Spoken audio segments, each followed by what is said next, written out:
सर्वप्रथम मी आपलं शब्द सन्माननी स्वागत करतो। या ठिकाणी भारतीय जनता पार्टीचे कार्यकर्ते श्यामभाऊ वाकतकर यांच्यावर जो भ्याड हल्ला झाला, या ठिकाणी आपल्या चिखलीच्या आमदार श्वेताताई महाले पाटील या पत्रकार परिषद येत आहे। त्यांच्यासोबत भारतीय जनता पार्टीचे ज्येष्ठ पदाधिकारी मंचावर उपस्थित आहे। मी ताईंना विनंती करतो की त्यांनी पत्रकार परिषदेला आपल्या सर्व पत्रकारांची या ठिकाणी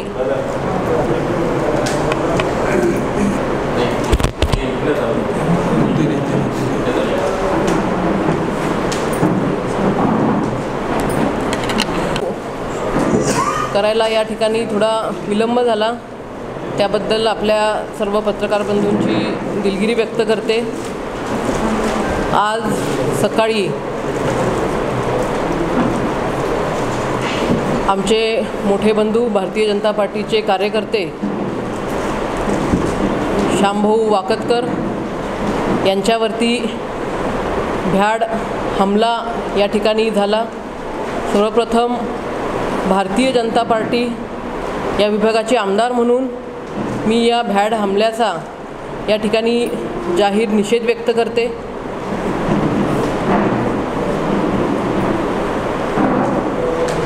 आत्तापर्यंत चिखलीतलं हे जे राजकारण आहे हे दडपशाहीने करण्याचा प्रयत्न या ठिकाणी झाला, गुंडागर्दी करण्याचा प्रयत्न या ठिकाणी झाला। 2009 ते 2019 पर्यंत चिखली विधानसभेतले बरेचसे असे कुटुंब आहेत त्यांच्यावरती वैयक्तिक हमले झालेत, परंतु आज तो व्यक्ती पदावरती नसताना सुद्धा हा जो माज आहे हा माज काही कमी व्हायला नाव घेत नाही आहे। कदाचित सत्ताधारी पक्षाचे एक पदाधिकारी आहेत, त्याच्यामुळे कदाचित हा माज त्यांना असावा।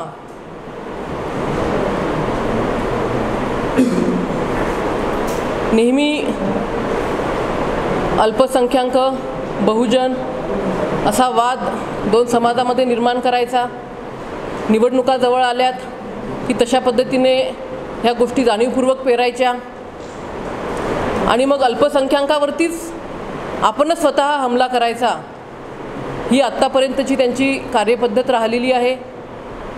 परंतु जनता ही खूप सुज्ञ झालेली आहे। अशा प्रकारची दादागिरी ही भारतीय जनता पार्टीच्या कार्यकर्त्यावरतीच नाही तर या विभागाची आमदार म्हणून माझ्या कुठल्याही मतदारावरती, माझ्या चिखली विधानसभेतल्या कुठल्याही नागरिकावरती, तो कुठल्याही जातीचा धर्माचा असू देत, त्याच्यावरती अशी दादागिरी गुंडागर्दी आम्ही कदाचित कधीही खपवून घेणार नाही। श्यामभाऊंच्या संदर्भात जो हमला झाला आहे, माझं एसपींशी बोलणं झालं आहे, चिखलीतले आपले ठाणेदार लांडे साहेब त्यांच्याशी माझं बोलणं झालं आहे आणि जोपर्यंत हे जे हमलेखोर पकडल्या जात नाहीत तोपर्यंत आम्ही स्वस्थ बसणार नाही। हमलेखोर आहेत ते तर भाडोत्री आहेत, ते पकडल्या जातीलच, परंतु याच्या मागं कोण आहे, याचा मास्टरमाइंड कोण आहे, कोणाच्या म्हणण्यावरती यांनी हा हमला केला, त्यांचा जोपर्यंत शोध लागत नाही तोपर्यंत आम्ही स्वस्थ बसणार नाही। असे हमले आत्तापर्यंत खपून घेतले चिखलीकरांनी, परंतु आता याच्या पुढे असे हमले कोणीही खपवून घेणार नाही। भारतभाऊ बोंद्रे, आदरणीय भारतभाऊ बोंद्रे, आदरणीय जनुभाऊ बोंद्रे, भारतभाऊ तर मंत्रीसुद्धा राहिलेले, परंतु ते जेव्हा माजी झाले तेव्हा त्यांनी कधीही अशा प्रकारची दादागिरी, अशा प्रकारची गुंडागर्दी, अशा प्रकारची दहशत ही कधी निर्माण करण्याचा प्रयत्न केला नाही। सत्तेतून समाजसेवाच आपण केली पाहिजे आणि समाजसेवेतून आपण आपल्या मतदारांचा विकास केला पाहिजे, परंतु यांचं राजकारण आपण 2009 पासून पाहिलं तर ते दादागिरीचं राहिलेलं आहे।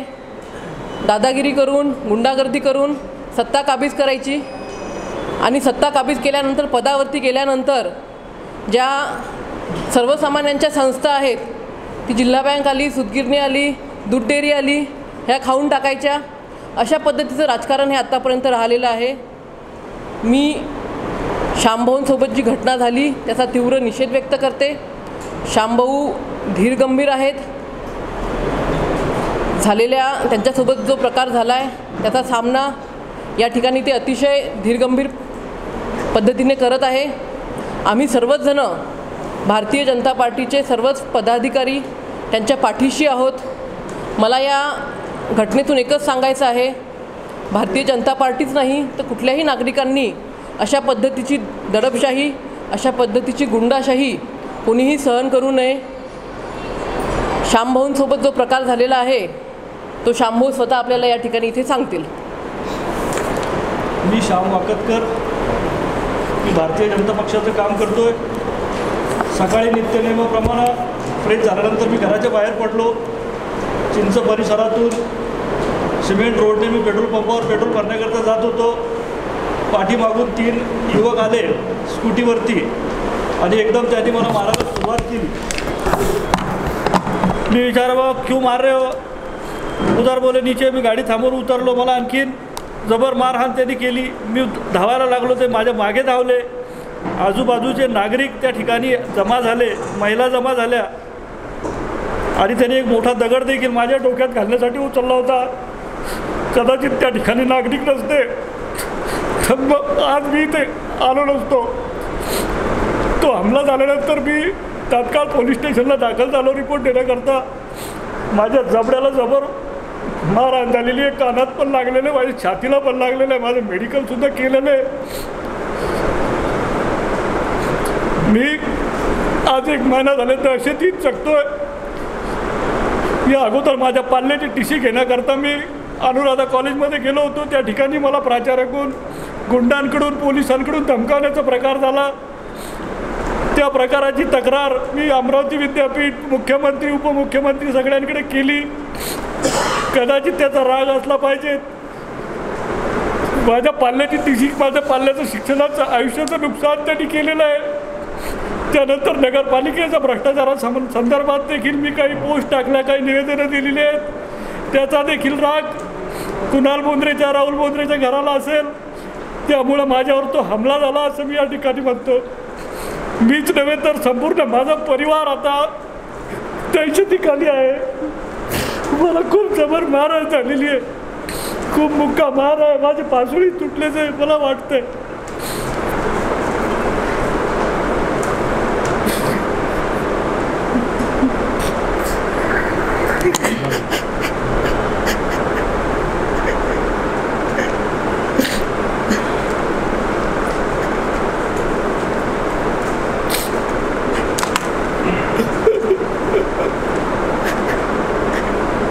होतो हे देखील ते विसरून गेले.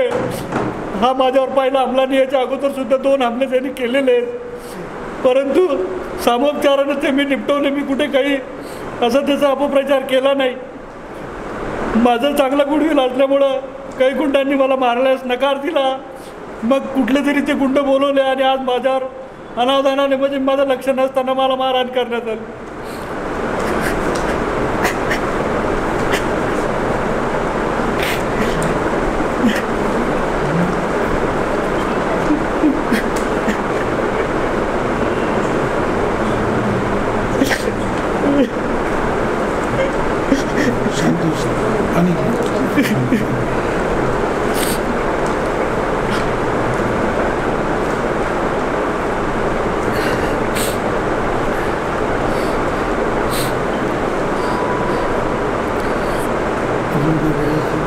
नाही, ते विचारतील तुम्ही उत्तर देईल. मी याच्या अगोदर राहुल भाऊ बोंद्रे यांचं काम करत होतो, काँग्रेस पक्षाचं काम करत होतो. विधानसभेच्या आधीपासून मी श्वेताताई महाले यांचं भाजपचं काम करतोय. तो एक राग मनात असला पाहिजे त्यांच्या. त्यानंतर माझ्या पाल्याला अवाजवी फिया करून त्या ठिकाणी मार्कशीट TC त्यांनी अडवली. त्या संदर्भात मी आवाज उचलला, मी तक्रारी केल्या. तो एक प्रकार असू शकतो. नगरपालिकेच्या संदर्भात कुणाल बोंद्रे यांच्या विरोधात काही मी सोशल मीडियावर पोस्ट टाकल्या, म्हणजे नगर भ्रष्टाचाराच्या विरोधात, त्याचा एक राग असू शकतो त्यांच्या मनामध्ये.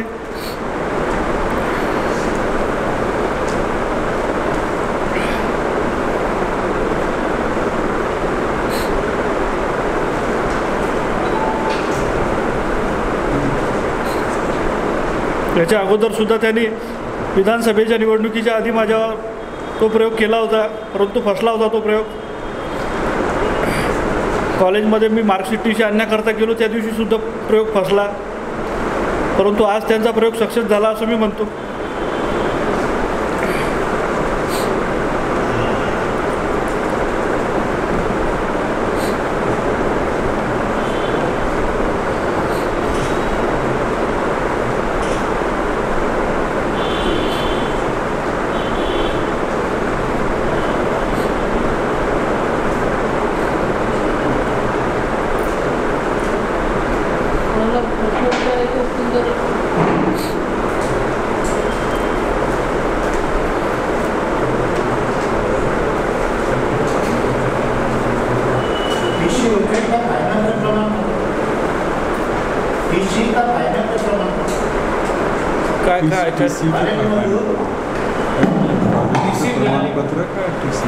टीसी आणि मार्कशीट दोन्ही त्यांनी अडवून धरली, अवाजवी फी आकारली.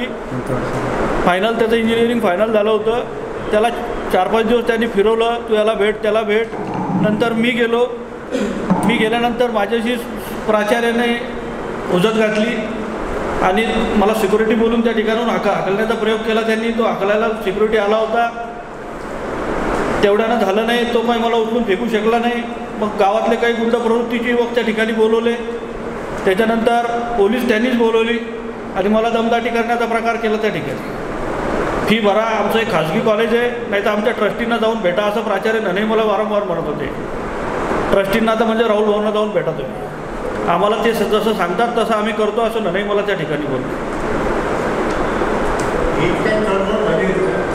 फी तडजोड त्यांनी आधी केलेली, नने सरांशी जे बोललं त्याप्रमाणे आम्ही सगळी फी भरलेली आहे. जवळपास जे का 1700-1800 रुपये राहिले आम्ही ती भरायला तयार होतो, पण ते काही ते लिहून द्यायला तयार नव्हते. त्यांनी 81,000 रुपयाचं आउटस्टँडिंग दिलं की 81,000 भरावंच लागते. त्याचं विवरण द्या तर विवरण देत नाही. तुम्हाला काय करायचं तुम्ही करू शकता अशा या भाषेत त्यांनी बोललं. त्यांचे ते लिगल ॲडवायझर विलास नरे वकील ते त्या ठिकाणी त्यांनी बोलवून घेतले होते त्या दिवशी, आणि तुम्हाला जे करायचं ते तुम्ही करू शकता. मी त्या संदर्भात 20-22 पत्रकार बोलवले होते रेस्ट हाऊसला. ती पत्रकार परिषद घेऊन पत्रकारांना दिले, कुठल्या काही पेपरला काही बातमी कोणी लावली नाही. ती देखील माझं दुःख आहे पत्रकारांना. हे माझाच नाही तर अनेकांचा विषय जो आहे, अनेकांची स्कॉलरशिप त्या ठिकाणी त्यांनी थांबवून ठेवलेली. स्कॉलरशिपसाठी कागदपत्र, शैक्षणिक नुकसान त्यांनी विद्यार्थ्यांचं केलेलं आहे. आज माझ्याही पाल्याला ॲडमिशन घ्यायचं होतं कुठे दुसरीकडे शिक्षणासाठी, ते काही तो घेऊ शकला नाही मार्कशीट टीसी नसल्या कारणाने.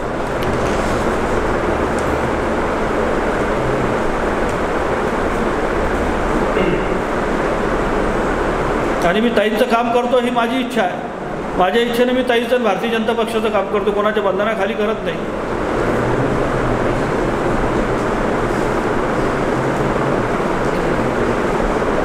आज मला मारलं, उद्या माझ्या पाल्यावर, माझ्या कुटुंबातल्या कुठल्याही सदस्यावर ते हमला करू शकतात, घरावर हमला करू शकतात. या अगोदर असे प्रकार झालेले आहेत.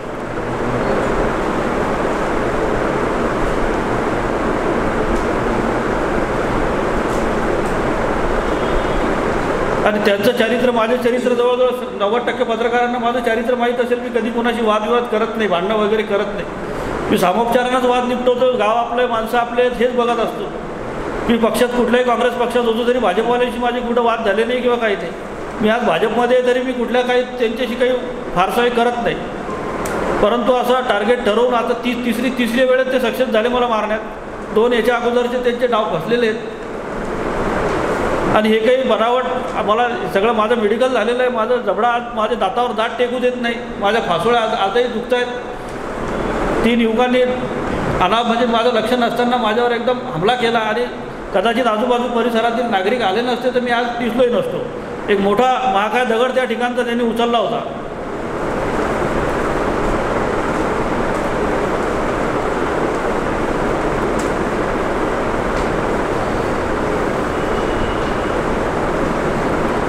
आता यानंतर जर माझ्या सदस्याचं काही झालं तर जबाबदार हेच राहतील, हेच घर राहतील. या ठिकाणी मी पत्रकार परिषदेतून जाहीर करतो की माझा कुठं अपघात जरी झाला तर यांनीच घडवला तो मी असं म्हणेल.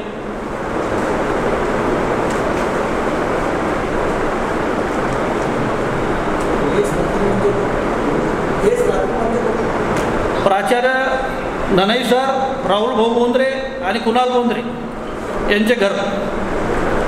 तर नानाई सरांनी त्या दिवशी आमच्या ट्रस्टीला जाऊन भेटा, ट्रस्टीला जाऊन मी कशाला भेटणार ट्रस्टीला?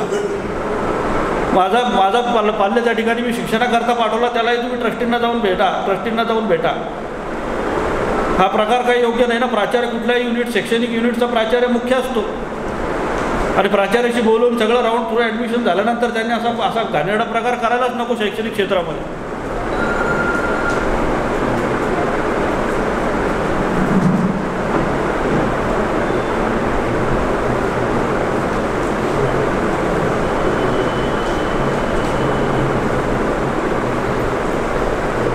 कारण दुसऱ्या कोणाचं मी काही हे केलेलं नाही, कुठे काही माझे वाद नाही आहेत. यांच्याशी तात्विक वाद आहे ते सगळे त्यांनीच निर्माण केलेले आहेत. मी एक सामान्य कुटुंबाचा मजुरी करणारा सद्ग्रस्त,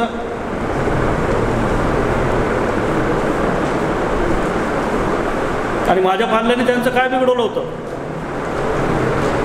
त्याचं शैक्षणिक नुकसान केलं, माझ्यावर प्राणघातक हमला केला. आज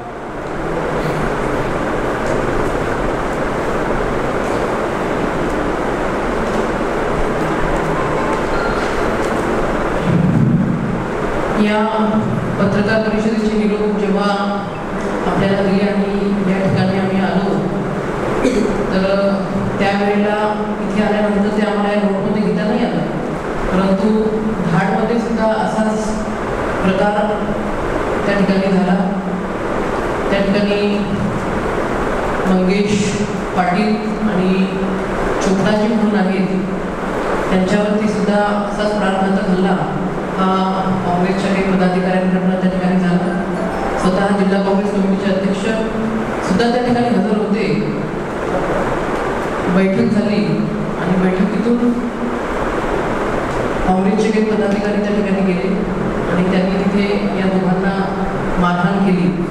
मला असं वाटतं की अशा प्रकारचं राजकारण खरंच कोणी असू द्या, कुठल्याही पक्षामध्ये असू द्या, असं केलं नाही पाहिजे, झालं नाही पाहिजे. शेवटी इथे आपली जी लढाई आहे ही तात्विक आहे, ही एक विचारधारेची लढाई आहे आणि ती विचारधारेवरतीच आपण लढली पाहिजे. गुंडागर्दी करून दोन समाजामध्ये राजकीय आपली पोळी भागण्यासाठी दोन समाजामध्ये तेढ निर्माण करणं. आता मला अशी माहिती मिळाली, इथे जे मुलं पाठवले शामभावती हमला करण्यासाठी हे दलित समाजाचे होते. घाटमध्ये जे मुलं पाठवले ते मुस्लिम समाजाचे होते. हे असं समाजामध्ये आपल्या राजकीय स्वार्थासाठी तेढ निर्माण करणं, आपण एका राजकीय पक्षाचे पदाधिकारी आहात याचं तरी भान आपण ठेवलं पाहिजे. ठीक आहे, सध्या तुम्ही लोकप्रतिनिधी नाही आहे, परंतु याच जनतेने, याच लोकांनी तुम्हाला त्या ठिकाणी 2 वेळा विधानसभेमध्ये पाठवलंय, याचं सुद्धा भान आपण ठेवलं पाहिजे. आज शामभाऊंसोबत जो प्रकार घडलाय तो स्वतः शामभाऊंनी या ठिकाणी आपल्याला सांगितला. अनुराधामध्ये जो प्रकार शामभाऊंसोबत घडला तेव्हा शामभाऊंचा मला फोन आला आणि मी माझे स्वतःही प्रयत्न होते की समोपचाराने हा विषय सुटला पाहिजे. तेव्हाही शामभाऊंनी अतिशय संयम दाखवला. त्या ठिकाणी त्यांची जी काही लढाई आहे ती तात्विक स्वरूपाची होती. जर प्राचार्यांशी मी बोलतोय, जे ॲडमिशन प्राचार्यांनी केलेली, त्या ठिकाणी ट्रस्टीला भेटण्याचा काही विषयच नव्हता आणि कोविडच्या याच्यामध्ये जी आर घेऊन शासकीय सर्व नियम घेऊन त्या ठिकाणी शामभाऊ गेले होते. 1800 रुपयाची काहीतरी बाब होती फक्त. पुढची ॲडमिशनसाठी कागदपत्र नव्हते. आणि जेव्हा शामभाऊ त्या ठिकाणी नंदई सरांशी बोलायला लागले तर नंदई सरांनी चिखली शहरामधून गुंडागर्दी करणारे 5-25 पोरं तिथे बोलून घेतली. त्या पोरांनी जसं शामभाऊंना पाहिलं तेच मागे हटले. शामभाऊ आम्हाला मारण्यासाठी बोलावलं होतं, परंतु तुम्ही आहे, आपला घरचा विषय, आम्ही काही त्यात पडणार नाही. आणि माझे शामभाऊंशी बोलणं चालू होतं. परंतु हे अशा प्रकारचं राजकारण आतापर्यंत त्यांनी केलंय. अशा राजकारणातून त्यांनी सत्ता काबीज केली. परंतु आता हे खूप झालेले विलंबित. गेल्या टर्मलाही तुम्ही पाहिलं असेल, स्वतः माझ्यासोबत सुद्धा असाच प्रकार त्यांनी करायचा प्रयत्न केला. त्या प्रकारामध्ये स्वतः आमदार असताना जेलमध्ये गेले. सुद्धा शुद्धीवरती अजून आलेले नाही आहे. कुठेतरी शुद्धीवरती आलं पाहिजे. आपण जबाबदार नागरिक आहोत, व्यक्तिमत्व आहोत, याचं भान ठेवलं पाहिजे. आज शांभव आहे, उद्या कोणी असू शकेल. तुमच्याकडे काही पत्रकार आहेत असतात, आज तुम्ही या ठिकाणी कोणी बोलणार नाही, म्हणजे पत्रकारांना सुद्धा धमकी आल्या होत्या असं खात्री मला पत्रकारही सांगतात. भ्रष्टाचाराच्या काही बातम्या लिहिल्यात कोणी पत्रकारांनी, कोणी वस्तुस्थिती मांडली, त्या ठिकाणी पत्रकारांनाही धमकवणं, त्यांनाही दमदाटी करणं हाही प्रकार त्या ठिकाणी झालेला आहे. स्वतः सतीश काकांसोबत 1 वर्षापूर्वी तोच प्रकार त्या ठिकाणी झाला होता.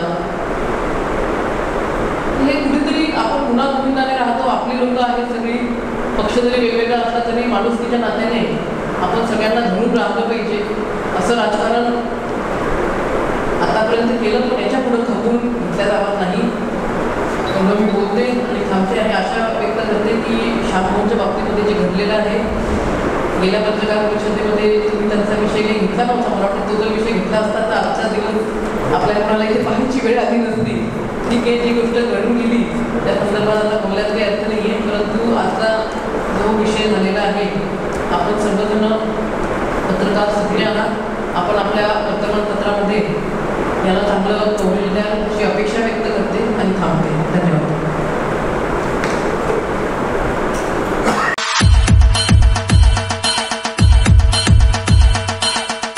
मी नगरपालिकेचं क्षेत्र आणि नगरपालिकेपुरतं राजकारण हे कधी सोडलं नाही. पिण्याच्या पाण्याचा प्रश्न आहे, त्यावेळेलाही तो बिकट होता. आम्ही जोपर्यंत पेन टाकळीचं पाणी या चिखलीच्या फिल्टर प्लॅन्टला पडत नाही तोपर्यंत आम्ही उपोषण सोडलं नाही. आमचे इतके उपोषण निश्चितच कुणीही दुसऱ्याने केलेले नाही. त्याला 1998मध्ये सौ विमल देवडे ह्या चिखली नगरीच्या पहिल्या महिला नगराध्यक्ष झाल्या. कोणत्याही प्रकारचे कर न वाढवता आम्ही ती वसुली केली, म्हणजेच आम्ही त्यावेळेच्या चोऱ्या थांबवल्या. मग चिखली शहर असं आहे की त्या शहरानेच जास्तीत जास्त ग्रँट मिळवण्याचा हा बहुमान शासनाकडून मिळवलेला आहे. त्यावेळेला संत सावतामाळी भाजी मार्केटचे 96 गाळे हे आम्ही फक्त 42 दिवसामध्ये पूर्ण केले. योग्य ठिकाणी योग्य त्या माणसालाच आम्ही ते गाळ्याची वाटप केली. 1998मध्ये नगरपालिकेमध्ये मी पहिली महिला नगराध्यक्ष होऊन गेले. आता शासनाने 50% आरक्षण दिलेले आहे, तरी 50% महिलांनी नगरपालिकेत सहभाग, राजकीय हो सामाजिक कार्य हो त्यात सहभाग घ्यायला पाहिजेत. किंवा आज मतदान झालं समजा आणि ते नगरसेवक मतदान मागायला जातात, फक्त तेव्हाच ते भेटतात त्यांना. त्याच्यानंतर 5 वर्ष तर कोणाला भेटत नाही, घरी पण भेटत नाही, बाहेर पण भेटत नाही. की आपले कामं कोण करू शकतं हाच विचार मतदारांनी करायचा. पण आम्ही त्यांना थांबवतो ना की आम्ही एक महिला आहे, आम्ही नगरसेवक निवडून आलेले आहे, आम्हालाही हक्क द्या, आम्हालाही अधिकार द्या. फक्त तुम्ही जर तुमचे प्रश्न मांडसाल तर आम्ही आमचे वार्डाचे प्रश्न केव्हा मांडायचे.